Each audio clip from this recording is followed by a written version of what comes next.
சிலம்பினகான் புல்லரையன் கோவிலில் வெள்ளை விளிர் சங்கின் பேரரவம் கேட்டிலையோ பிள்ளாய் எழுந்திராய் பேய்முளை நஞ்சுண்டு கள்ளச்சகடம் கலகழிய காலோச்சி வெள்ளத்தரவில் துயில் அமர்ந்த வித்தினை உள்ளத்து கொண்டு முனிவர்களும் யோகிகளும் மெல்ல எழுந்து ஹரி என்ற பேரரவம் உள்ளம் புகுந்து குளிர்ந்தேலோர் எம்பாவாய்.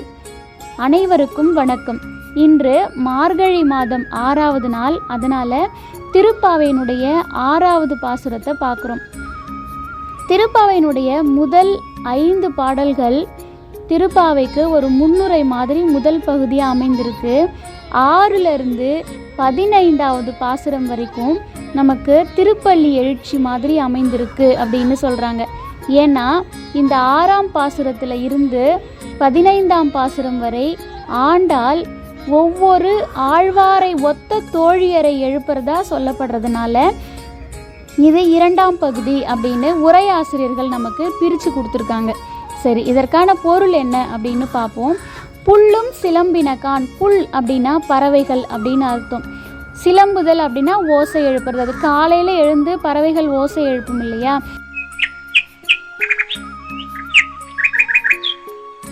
அதை பாரு. பாருங்க, கேளுன்னு சொல்லலை, பாருன்னு சொல்கிறாங்க. இப்போ கண்ணை விழித்து பார்க்கணும் இல்லையா, அப்போ அவர் எந்திரிக்கணும். அதனால தான் புல்லும் சிலம்பினகான் அப்படின்னு சொல்லியிருக்காங்க. இப்போ அது மட்டும் இல்லாமல் அந்த நகரம் இயற்கை வளம் மிக்க நகரம் அப்படிங்கிறதுனால படுத்துக்கிட்டே பறவைகள் பறக்கிறத சத்தமிடுறது எல்லாமே பார்க்க முடியும் அப்படிங்கிற தன்மையிலையும் இந்த பொருள் எடுத்துக்கலாம். புல்லரையன் கோவிலில் வெள்ளை விளிர் சங்கின் பேரரவம் கேட்டிலையோ. சரி, நீ எந்திரிச்சு தான் பார்க்க மாட்டேங்கிற, ஆனால் இந்த கோயிலிருந்து வெள்ளை விளிர் சங்கினுடைய பேரரவம் கேட்குதே, அது உனக்கு கேட்கலையா அப்படின்னு கேட்குறாங்க. எந்த கோயில்? புல்லரையன் கோயில். இங்கே புல் அப்படிங்கிறது கருடனை சொல்கிறாங்க. கருடன் பறவைகளுக்கு தலைவன். அந்த பறவைகளுக்கு தலைவன் யாருன்னா இறைவன் கண்ணபிரான். அதனால இந்த புல்லரையன், அதாவது கருடன் சன்னதியிலிருந்து எழக்கூடிய அந்த சங்கின் பேரரவம், அது கூட அரவம்னாலே சத்தம்தான், பேரரவம்னு சொல்கிறாங்க. அப்போ ரொம்ப சத்தமாக அது இருக்கும். அதாவது தூங்கிக்கிட்டு இருக்க எல்லாருமே எழணும் அப்படிங்கிற மாதிரி பேரரவமாக இருக்கும். அந்த பேரரவம் கூட உனக்கு கேட்கலையா அப்படின்னு சொல்லி கேட்குறாங்க. பிள்ளாய் எழுந்திரா, இங்கே பாரு பறவைகள்லாம் சிலம்புது, விளிர் சங்கம் ஓசை எழுப்புது, நீ இன்னும் எந்திரிக்காமல் இருக்கியே, எந்திரி அப்படின்னு சொல்கிறாங்க. பேய்முளை நஞ்சுண்டு, எல்லாருக்குமே தெரியும், பூதனை பூதகி அப்படின்னு சொல்லுவாங்க. அரக்கி கண்ணன் குழந்தையாக இருக்கும்போது பால் கொடுக்குற மாதிரி ஒரு அழகான பெண் வடிவம் எடுத்து அந்த பாலை நஞ்சு பாலாக கொடுத்து கண்ணனை கொல்லறதுக்காக முயற்சி செய்கிறான் அந்த அரக்கி. அப்போது அந்த கண்ணன் என்ன பண்ணுறான், பேய் முளை நஞ்சுண்டு, அவன் நஞ்சு மட்டுமா குடித்தான், அந்த உயிரையும் சேர்த்து குடிச்சிட்டான். அப்போ பேய் முளை, அந்த பேய் அந்த அரக்கியாக இருந்த பூதனையினுடைய முளையிலிருந்து அந்த நஞ்சை உண்டு அவளை அவர் வதம் செய்தார் இல்லையா. அந்த பேய் முளை நஞ்சுண்டு கள்ளச்சகடம் கலகழிய, அந்த அரக்கி மட்டும் இல்லை, இன்னொரு அரக்கன் என்ன பண்ணுறான், சக்கரம் மாதிரி உருவம் எடுத்துக்கிட்டு குழந்தை மேலே விழுந்து சாகடிக்க முயற்சி செய்கிறார். அப்போ அந்த கண்ணன் என்ன பண்ணுறாரு, கலகழிய காலோச்சி அப்படின்னு சொல்கிறாங்க. பாருங்கள், காலாலே உதச்சி அந்த அரக்கனை அவர் வீழ்த்துறாரு. வெள்ளத்தரவில் துயில் அமர்ந்த வித்தினை, இங்கே பாருங்கள், கடலில் திரு அனந்தன் அப்படின்னு சொல்லக்கூடிய ஆதிசேஷன்கிற பாம்பு, அதுவும் வெள்ளை நிறத்தில் தான் இருக்குமா. அந்த கடலில் வெள்ளை நிறத்தில் இருக்கக்கூடிய அந்த பாம்பின் மீது படுத்து கொண்டு எப்படி படுத்திருக்காரு அப்படின்னா, துயில் அமர்ந்த, துயில்னா உறங்கிறது இல்லையா, ஆனால் அவர் உறங்க மாட்டார். இதுக்கு முன்னாடி ஒரு பாசுரத்துலேயும் பார்த்துருக்கோம், அவர் உறங்க மாட்டார், உறங்குவது போல் யோகு செய்வார் அப்படின்னு சொன்னோம் இல்லையா.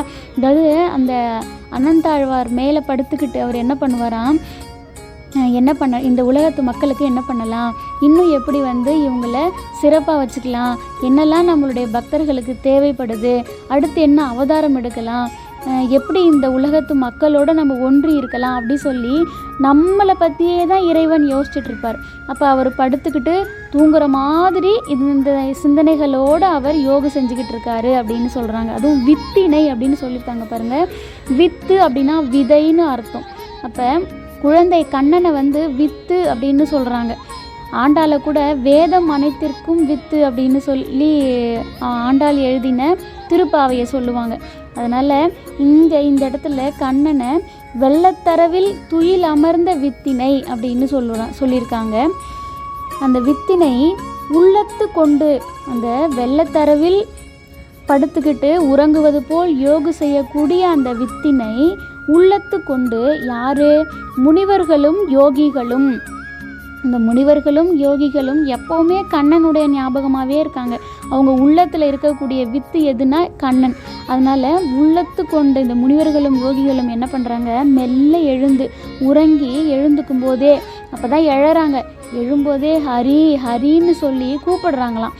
அப்படி அந்த யோகிகளும் முனிவர்களும் ஹரின்னு கூப்பிடுறாங்க இல்லையா, அந்த பேரரவம் உள்ளம் புகுந்து அந்த பேர் உள்ளத்தில் கேட்டாலே ஒரு குளிர்ச்சி, ஒரு மிதம், ஒரு மென்மைத்தன்மை நம்மளோட உள்ளத்தில் ஏற்படும் இல்லையா. அதனால் அந்த சத்தம் கூட கேட்கலையா அப்படின்னு கேட்குறாங்க.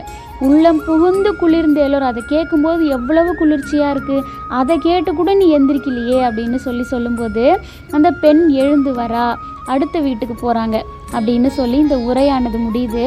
இப்போது ஒரு அதாவது 6வது பாசுரத்திலேருந்து 15வது பாசுரம் வரைக்கும் ஒவ்வொரு ஆழ்வாரை ஒத்த தோழியர் எழுப்பப்படுறாங்க அப்படின்னு சொன்னோம் இல்லையா.